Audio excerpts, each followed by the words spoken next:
definitely the better way to travel. Well, as you can see, we're talking about all things Star Trek, specifically Star Trek First Contact. Now, before we begin, we're going to start off with the facts and figures. The movie was released on the 22nd of November 1996 and was budgeted for $45 million. When it finished its run, it had grossed just over $146 million. So for those who said Star Trek wasn't a viable franchise, the figures proved wrong. This was definitely one of the more successful Star Trek entries. And we had a cast from the next Star Trek, The Next Generation, finally coming out on their own. And they really needed a story to really come out with. And boy, did they come out swinging.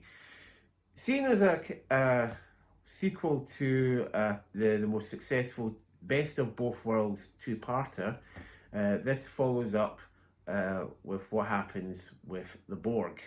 And if anyone had any doubts that the Borg could ever be a cinema villain, this proved they certainly were capable of filling that spot. Kind of like a space zombie, half person, half mechanical. They strip you of your personality, so you're nothing more than an automaton. It is a walking nightmare. And boy, they kept that up.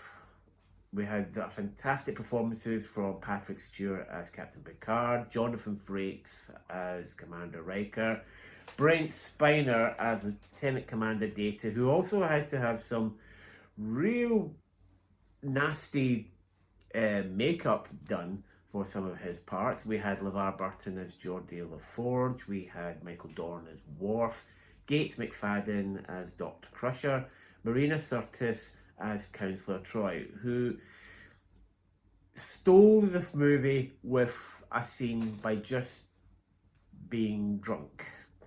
If you haven't seen the movie yet, go see it. Trust me, it is a brilliant scene.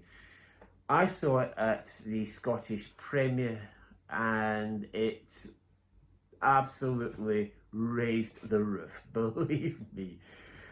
We had Alfred Woodward as Lily and James Cromwell as Zephyrin Cochrane. And we also had Alice Krieg as the Borg Queen.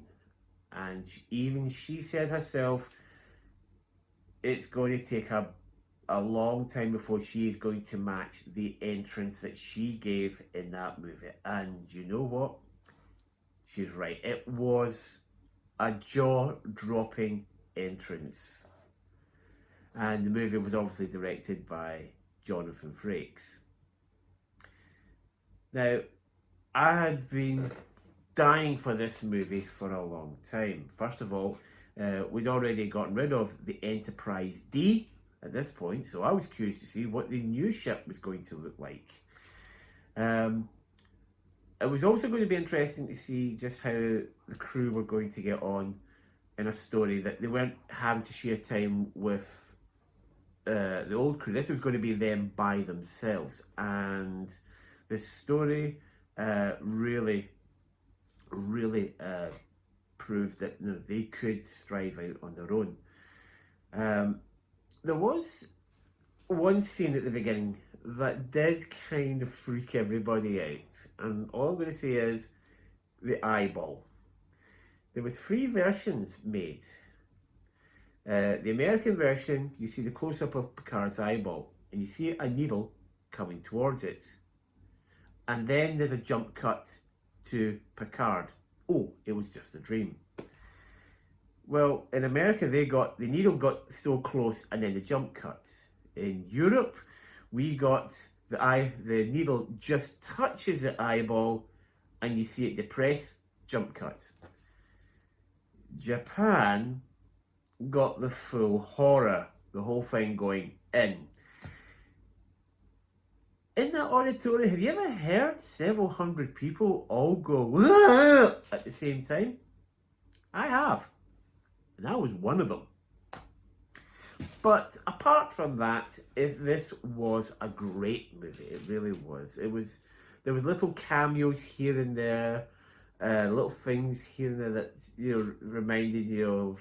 Even if you hadn't seen the series, there was still enough to keep you going. So you didn't have to know everything with Star Trek. You could jump in as a complete novice, and you would still be able to follow the story. The effects, brilliant as always. They finally got rid of the band across Geordie's eyes, so at least Geordie could look human and not stand out like a sore thumb. But Data had some real stuff going on. First of all, he had to have a large prosthetic over his eye for a scene at the end, which couldn't have been comfortable. There was all sorts of things going on, but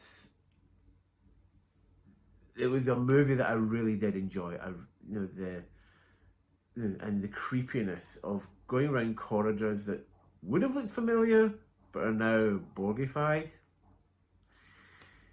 And apparently that there was a little thing going about that, trying to spot the aliens. Which aliens? There was a Klingon, there was a Cardassian, there was someone else. And it was eerie. And at the end, there's a huge fight. There's a fight on the main saucer section, the main deflector dish. And I don't think I've ever heard such a cheer when a Worf points his phaser at part of the dish and yells out, "Assimilate this."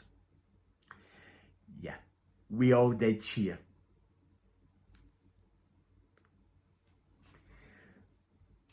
As for the review itself, the movie, this remains as one of my favourite Star Trek movies. They could not go wrong, as far as I was concerned, in this one.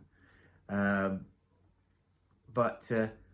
that said, the following Insurrection, more like a TV episode, and Nemesis, we all kind of know what happened with Nemesis. Well, that's all we've got time for today. Hope you enjoyed the review, and I hope I'll see you again in the next edition of End Credits.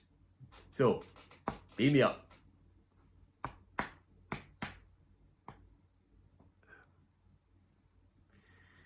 think there's a flat battery.